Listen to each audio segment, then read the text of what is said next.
किस तरीके से देखते हैं आप इस बयान? टक्कर आपस में। देखिए, टक्कर बीजेपी और कांग्रेस में नहीं है, टक्कर कांग्रेस और कांग्रेस में है। कांग्रेस कई मैदान में नहीं है भारतीय जनता पार्टी के मुकाबले, और मैं इस विश्वास के साथ इसलिए कह रहा हूं कि जनता का विश्वास भारतीय जनता पार्टी के साथ है, उनका आशीर्वाद भारतीय जनता पार्टी के साथ है। इसलिए कांग्रेस अंदर खाने में भी जाती है, और राहुल गांधी जी ने भी स्पष्ट कर दिया कि ये नैया राजस्थान में डूबने वाली है। गहलोत साहब को राष्ट्रपति के आने पर ही सवाल उठा हुआ है, प्रधानमंत्री भी हर 4-5 दिन राजस्थान आ जाते हैं, वो यहाँ पर आके आप गारंटी दें कि हमारी सरकार की योजनाएं बंद नहीं करेगी, तब तो वे यहाँ आए, उनका आना सार्थक, वरना फिर ऐसे ही है।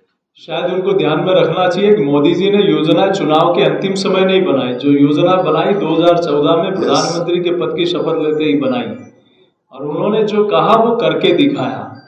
आज मोदी सरकार की योजनाओं को हटा लो, आयुष्मान भारत नहीं होता तो चिरंजीव पैदा नहीं होती, उज्ज्वला योजना नहीं होती तो आप किसको 100-200 रुपया चुनाव के समय आपने याद आए, बाकी आज 500 रुपया फ्री कर रहे हो, उसमें भी आधा पैसा मोदी सरकार का है। चाहे पेंशन की योजना हो या सारी योजनाएं, केंद्र की योजनाओं को आप अपना बनाकर जनता के बीच में ले जाना चाहते हो। योजनाएं तो आपने बंद की थी, जो भारतीय जनता पार्टी के शासन में 10,000 तक का बिजली का बिल था, आपने शासन में आते ही बंद कर दिया। स्टेट टोल जो बीजेपी के राज में बंद थे, वो आपने आते ही शुरू कर दिए। आपने बीजेपी के राज में 50,000 तक का कर्जा माफ हुआ, आपने वादा किया और उसके बाद वादे को निभा नहीं पाए, इसके लिए किसानों ने आत्महत्या की। इसके लिए आपको जनता को जवाब देना चाहिए अशोक गहलोत जी। सर, उनको ये डर है कि अगर आपकी पार्टी सरकार में आती तो उनकी योजनाएं बंद हो जाएगी, क्या ये सही है? उनको क्या उनकी समस्या का समाधान? देखिए, मैं इसलिए कह रहा हूं कि योजनाएं बंद उन्होंने की है, भारतीय जनता पार्टी ने कभी योजनाएं बंद नहीं की, और जो योजना है जिनको श्रेय आप लेने का प्रयास कर रहे हो, वो मोदी सरकार की योजना है। अध्यक्ष जी, जब ये पीसी चल रही है, उसी बात को आगे बढ़ाते हुए, ये राजस्थान का दुर्भाग्य है कि राजस्थान में जहाँ एक और, अगर इसी एक सप्ताह की बात मैं करूं तो जयपुर के अंदर जो कल की घटना है जम्मा रामगढ़ की, महिला की बुरी तरह लाश का मिलना, छबड़ा में नाबालिग किशोरी की लाश का मिलना, और जयपुर के स्कूल जा रहे 13 साल की बच्ची का सरेराह अपहरण हो जाना, पाली में एक 4 साल की बच्ची से दुष्कर्म हो जाना, भरतपुर केथवाड़ा के अंदर सरकारी क्वार्टर में, थाना अधिकारी के सरकारी क्वार्टर में महिला से दुष्कर्म हो जाना, और अभी 4 दिन पहले सीकर के रामगढ़ की वो घटना, बच्ची से बलात्कार, और बलात्कार के बाद उसकी लाश को कुएं में फेंक देना, लोगों का आंदोलन करना और फिर भी न्याय नहीं मिलना। ये घटनाएं हम आए दिन देख रहे हैं। आज ऑपरेशन बेटी बाजार का एक स्टिंग ऑपरेशन चल रहा है। राजस्थान शर्मसार है जो टोंक में, सवाईमाधोपुर में, बूंदी और भीलवाड़ा के अंदर हमारी बच्चियों को, हमारी बहनों को वस्तुओं की तरह बेचा जा रहा है।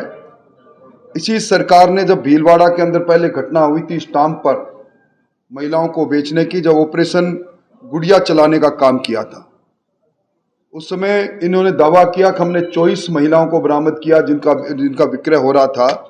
ये ऑपरेशन गुड़िया भी फेल हो गया। ये सरकार पूरी तरह कानून व्यवस्था के साथ साथ महिला दुष्कर्म के अंदर दोषी इसलिए है कि ये पहली सरकार है जिस सरकार में मुख्यमंत्री जी ने पूर्णकालिक गृह मंत्री अपने पूरे कार्यकाल के दरमियान किसी को दायित्व नहीं दिया, खुद ही गृह मंत्रालय को संभाले रहे। और ये भयक्रांत मुख्यमंत्री जी का आज मैं बयान पढ़ रहा था।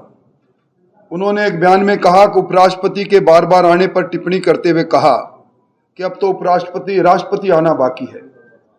ये हमारे संवैधानिक प्रमुख है। संवैधानिक प्रमुख पर इस प्रकार की टिप्पणी, मैं मुख्यमंत्री जी से कहना चाहूंगा कि क्या कोई ऐसा वीजा सिस्टम लागू कर रहे हैं कि राष्ट्रपति, उपराष्ट्रपति, प्रधानमंत्री जी को आने के लिए सरकार से वीजा लेना पड़े? एक कृषक परिवार का एक व्यक्ति, एक किसान परिवार का बेटा अगर उपराष्ट्रपति के पद पर जाता है तो राजस्थान का मान बढ़ता है। पर शायद उनको ऐतराज है उनके आने पर, उनकी विजिट पर। तो अभी मैं देख रहा था इन दिनों के अंदर, इन महीनों के अंदर वो कहाँ आए। वो मालपुरा जोबनेर के अंदर उस कृषक परिवार को जिसने 1100 बीघा जमीन कृषि अनुसंधान के लिए अपनी दी, उस परिवार को सम्मान देने आए तो शायद मुख्यमंत्री जी को ऐतराज हो सकता है। उपराष्ट्रपति जी तेजा जी के निर्माण स्थल पर करनाल पर आए तो मुख्यमंत्री जी को ऐतराज हो सकता है। बताएं किस बात पर ऐतराज है। वो नाथूराम जी मिर्दा किसान केसरी रहे, 100 साल पूरे होने पर उनकी मूर्ति का अनावरण करने आए तो मुख्यमंत्री जी ऐतराज करते हैं। बीकानेर के अंदर 3 दिन पहले हमारी राजस्थान की मूंगफली का अलग से ब्रांड बने, उस पूरे कार्यक्रम के अनुसंधान केंद्र के उद्घाटन पर आए तो मुख्यमंत्री जी ऐतराज करते हैं। मिलेट अनुसंधान केंद्र के लिए देश का दूसरा अनुसंधान केंद्र बाड़मेर में बने पर उपराष्ट्रपति जी आते हैं तो मुख्यमंत्री जी ऐतराज करते हैं। MNIT में उपराष्ट्रपति आते हैं तो मुख्यमंत्री जी ऐतराज करते हैं। कोटा के अंदर छात्र आत्महत्या करते हैं, उपराष्ट्रपति जी छात्रों से साक्षात्कार करने आते हैं तो मुख्यमंत्री ऐतराज करते हैं।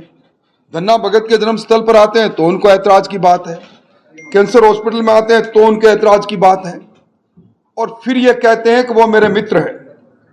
तो वो फिल्म का गाना दुश्मन ना करे दोस्त ने ऐसा काम किया, उम्र भर का गम हमें इनाम दिया है, मुझे तो उसके याद आती। मैं समझता हूं कि अपना बयान उनको वापस लेना चाहिए। बयान वापस लेना कोई बड़ी बात उनके लिए इसलिए नहीं है कि उन्होंने हमारे इस जुडिशियरी पर, उन्होंने न्यायपालिका पर एक टिप्पणी, गंभीर टिप्पणी करके अपना बयान वापस लिया था।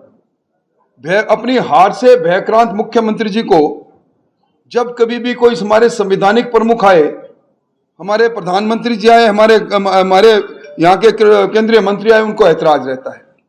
मैं समझता हूं कि अगर वो इस बात का जवाब दे देते, उन्होंने जिनको प्रभारी बना रखा है, रंधावा साहब को प्रभारी बना रखा है, वो सरकारी कार्यक्रम में कोटा के अंदर उद्घाटन में किस हैसियत से लेकर जाते हैं उनको, महंगाई राहत कैंपों का उद्घाटन किस प्रकार कराते हैं, खुद गैर संसदीय काम करना ये उनकी फितरत में रहा है।